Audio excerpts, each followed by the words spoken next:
What is English? Now, we're not going to be dealing with the language per se, but more the class that's dealt with in education, dealing with grammar, structure, English studies in general.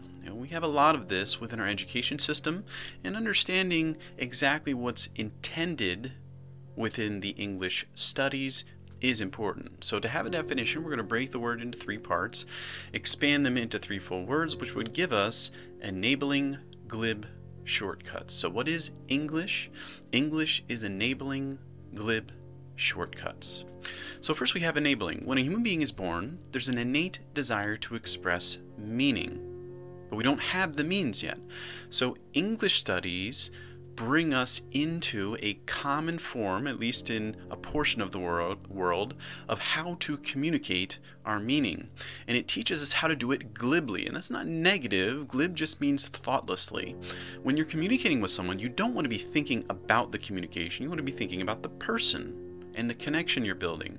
So as you master English studies, your processes for speaking and writing communication become glib, thoughtless, effortless per se, and that allows you to more effectively focus on the person.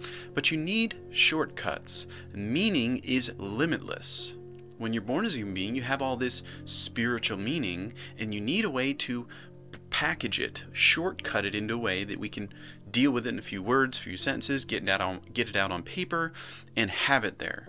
The downside of shortcuts is you never fully express the original meaning.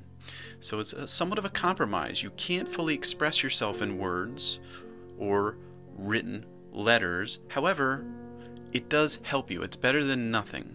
So it's very valuable to study these English words and how to use structures because it benefits us to communicate. So English creates effortless communication shortcuts.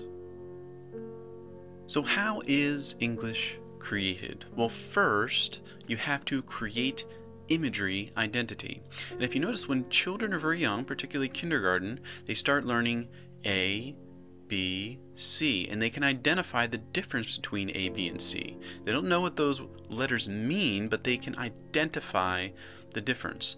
Then they can start making the connection between putting those images together. So if you put a bunch of images together, you get a word. If you put a bunch of words together, you get a sentence. Sentences together become a paragraph.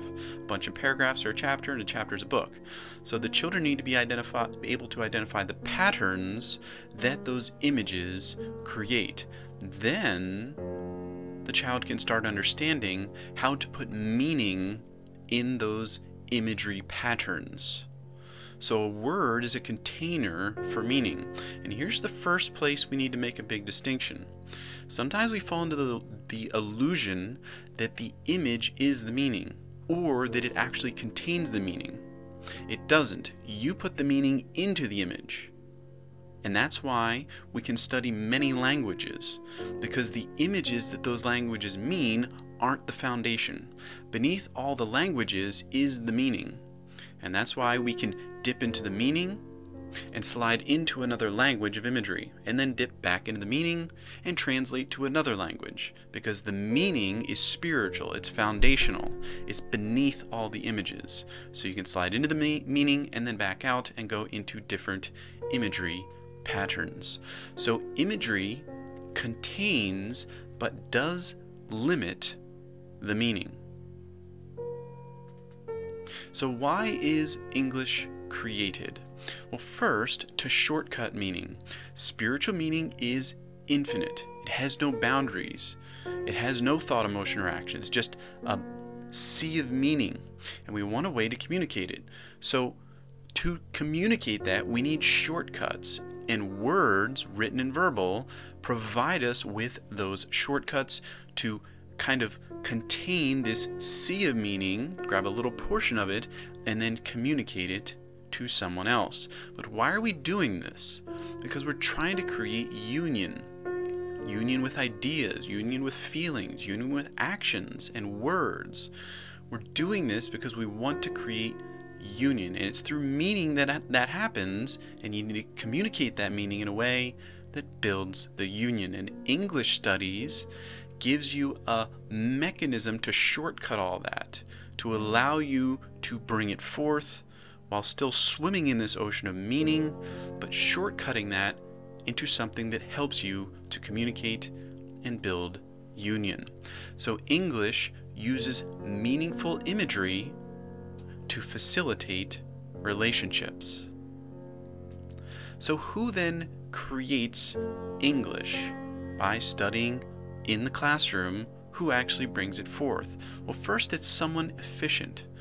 English studies teach you how to be efficient in your communication.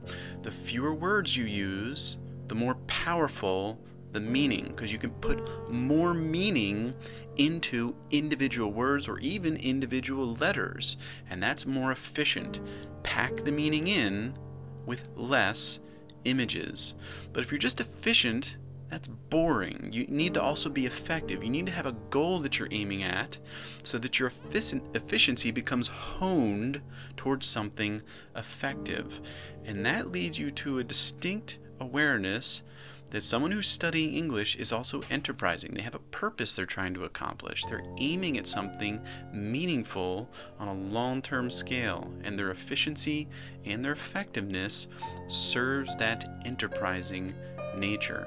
So English allows human beings to rule creation through imagery.